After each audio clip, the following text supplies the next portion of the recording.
Hey, this is Todd Toback, and today I'm going to talk about what to do if you find that your real estate market is cooling and you're a wholesaler. But before I jump in today's show, if you have not been to our website, make sure you head on over to nextlevelwholesaling.com if you want to build a business that throws off cash month after month after month. You want to do big, fat, juicy, profitable deals. You want to build a small, nimble team that's going to enable you to skyrocket your profitability.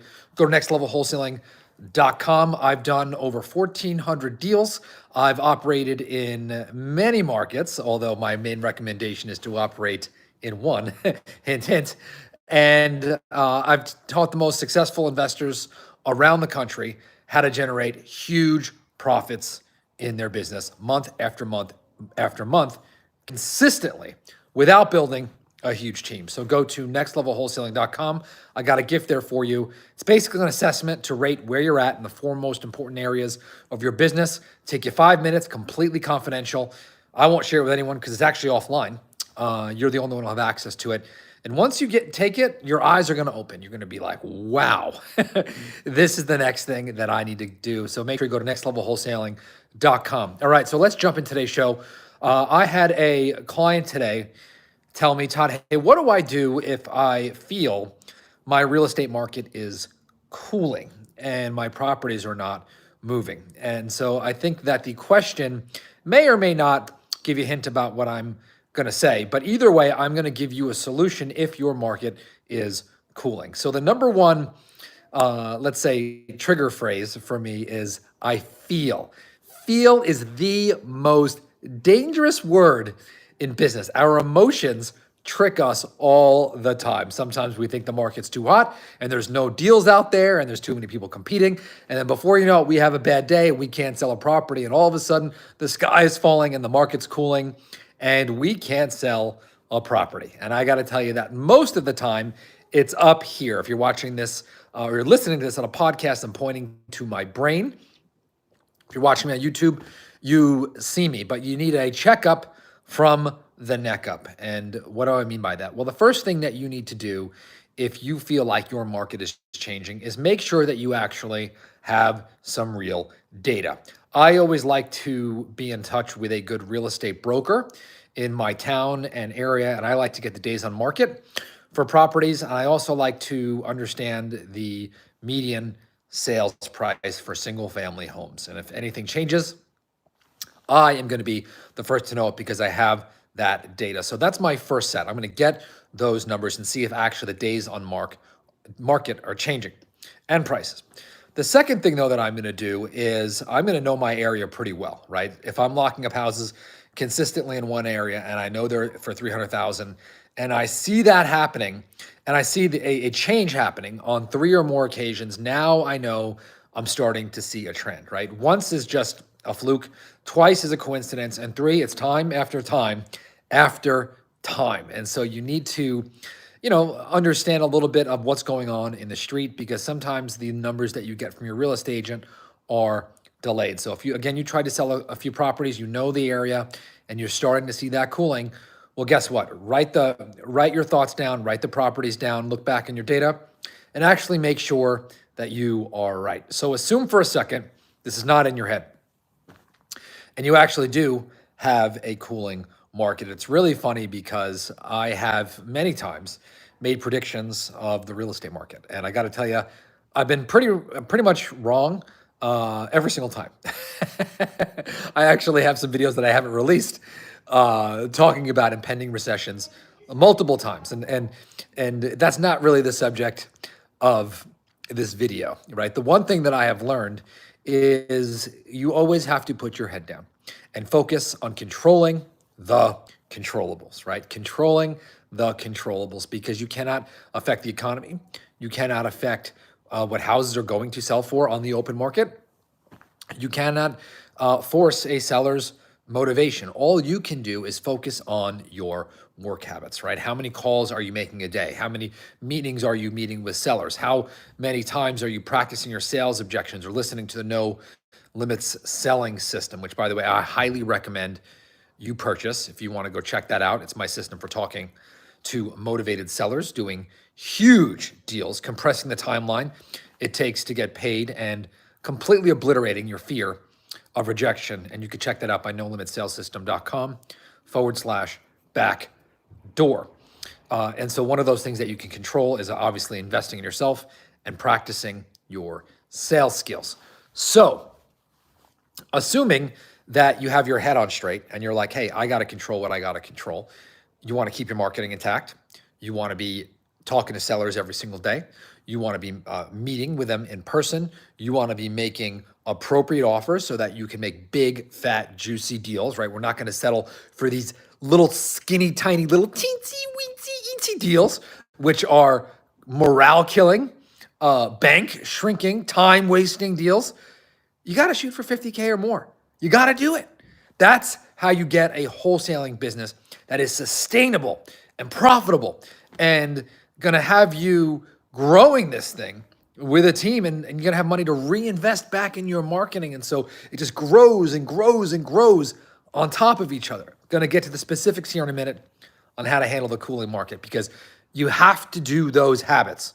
You can't let the market change your brain or your habits. You got to control the controllables. All right. So now let's assume that you're controlling those controllables. You're doing the right things and you're meeting with sellers. If the market is cooling, it means that the buyer's appetite, the people who you are selling to, are less motivated to purchase, which means they are going to be paying less. In the retail world, right, where you have people who are represented by agents, you will start to see that they demand all kinds of repairs, or maybe your contracts get canceled. They get spooked out of one little thing on the inspection, or your cash buyers are just not responding and you're not seeing a feeding frenzy around your properties. By the way, that's another thing that you got to have a feeding frenzy and create competition.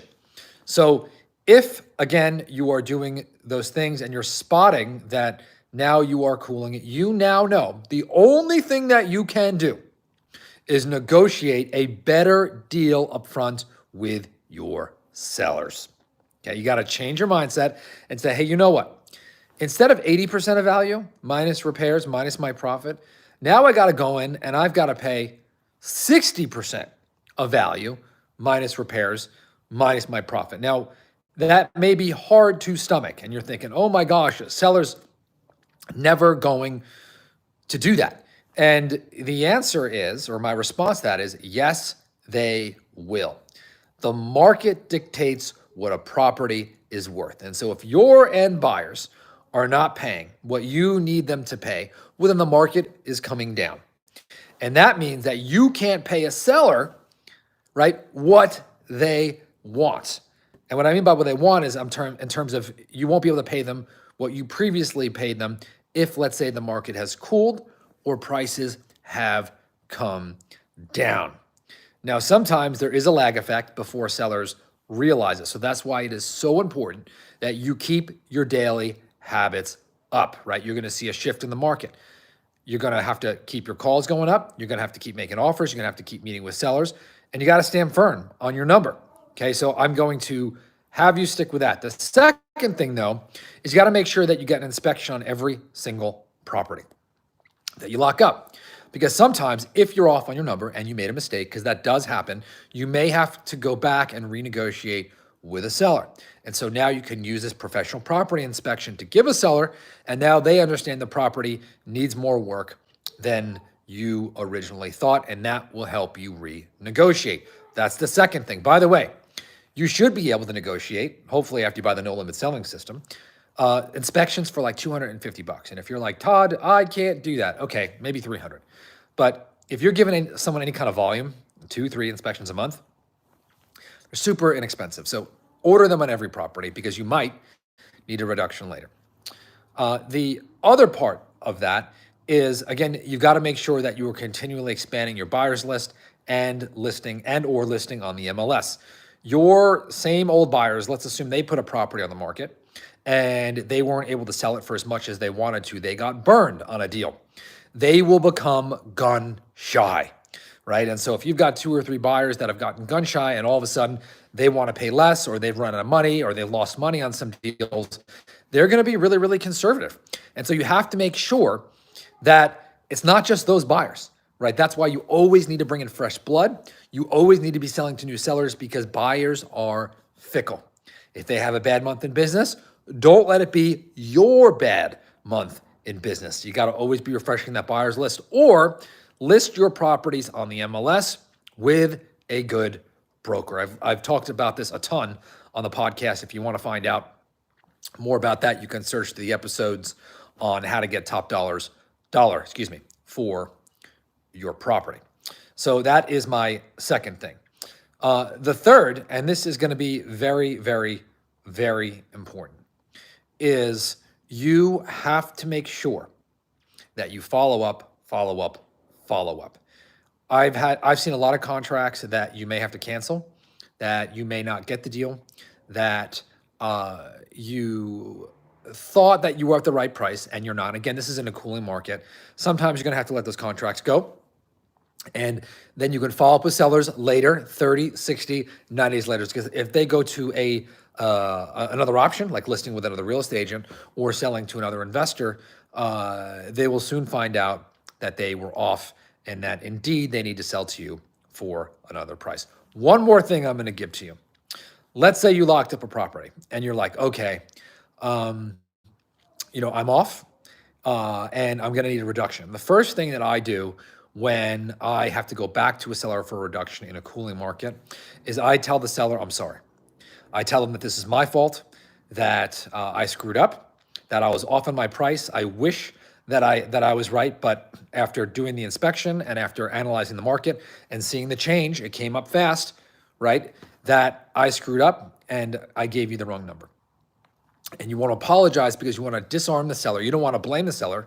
You don't want to act like they hid something from you, because even if you're right, and let's assume that the inspection is way worse, you don't want to cause a conflict. So you take the blame, give them the inspection, talk about the market and say the market's changed, prices are cooling, I can't take on this risk and I don't see a way that I can make the profit that I need, so I need to be this number. Then say, if you want to cancel, I've got no problem with that. As a matter of fact, I'm going to release my EMD to you, my earnest money deposit. I'm going to give that to you. I am so sorry. Now, in most of my contracts, it's $100, just 100.